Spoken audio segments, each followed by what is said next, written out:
Hello guys, mga unta, pancit canton. Atención!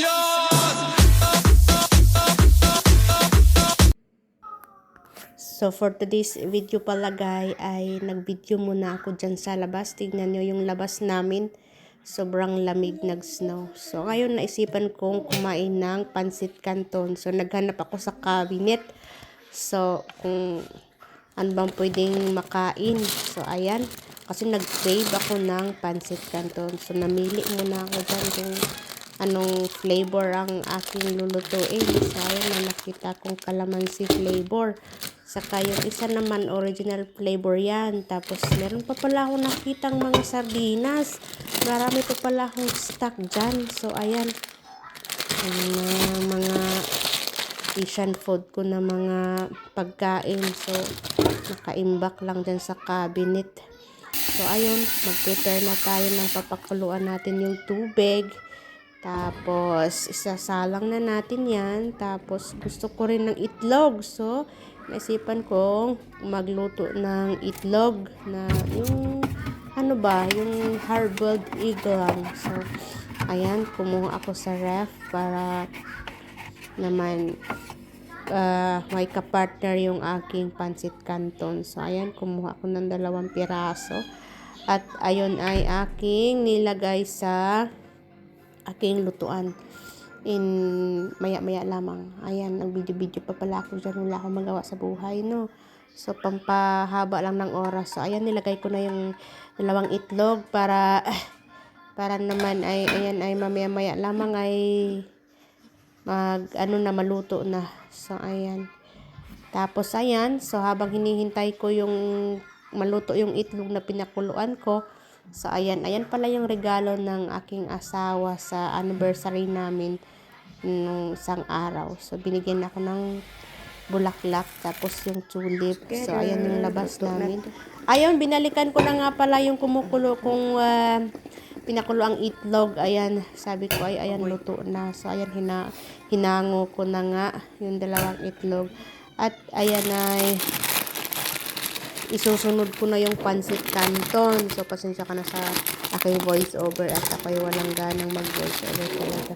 So, ayan yung pancit canton na lulutuin ko, calamansi flavor. So, ayan, minikos-mikos ko na yan dyan, yung pancit canton na yan.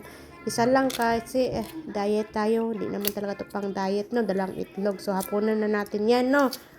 Kasi, para naman, hindi mabigat sa tiyan ng ating hapunan mamaya. So, maaga pa yan, alas 4 pa yan ako nagluluto niyan. Naggutom ako eh. So, ayan na, binalatan ko na yung itlog na yan.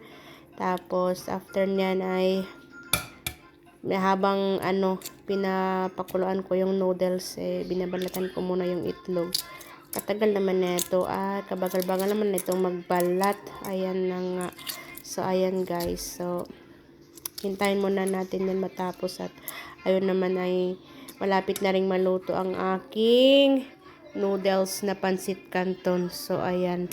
Tama na siguro yan. 2 pirasong itlog.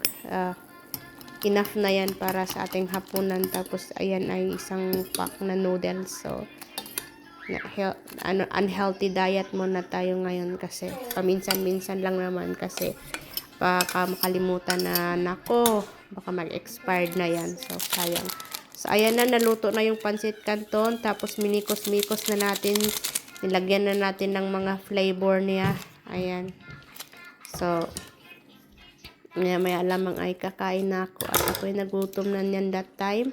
So, minabilis ko talagang maluto yung pancit canton. At hindi talaga ako namigay sa anak ko. At sabi ko ay, hindi ka pwedeng kumain at ito ay maanghang. So, ayan na. Minikos-mikos ko na nga yan. At, ayan ay, para tayo ay makakain na. So, ayan. Mamaya-maya lamang ay, ako ay kakain na ba. At ayan ay naisipan ko nga muna ding sabi ko parang may kulang. So naisipan ko nga siyang, sabi ko baka naman mas masarap to pag lagyan ko ng yung Korean kimchi. So ayun na nga. So, ayun na nga, naisipan ko, sabi ko, homemade yan na kimchi. So, ako din ang gumawa niyan, homemade yan na kimchi. Sabi ko, siguro gayahin ko yung sa mga Korean na pag may mga noodles na kinakain, may kasamang side dish na kimchi. So, ayan nga, naglagay ako ng homemade ko na kimchi din. So, wala akong video dyan kasi nga, ayan na nga, ako'y kumain na at ako'y sarap na sarap sa aking pagkain. At yun na nga man ay, binilisan ko na nga yan ay, para matapos. Thank you for watching!